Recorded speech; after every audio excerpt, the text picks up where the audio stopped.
بسم اللہ الرحمن الرحیم۔ تمام سامعین کو ہدایت اسلامک ٹیچنگ چینل پر خوش آمدید کہتا ہوں۔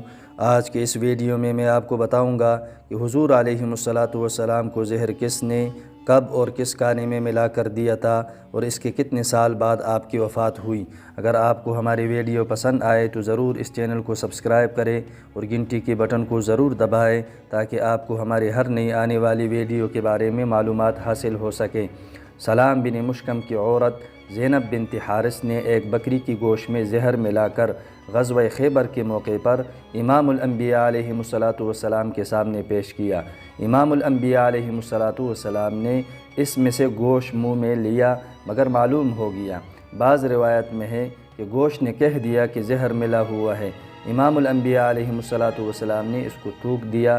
اس واقعہ کی 3 سال بعد آپ کا انتقال ہو گیا۔ بحوالہ اصح السیر صفحہ نمبر 202۔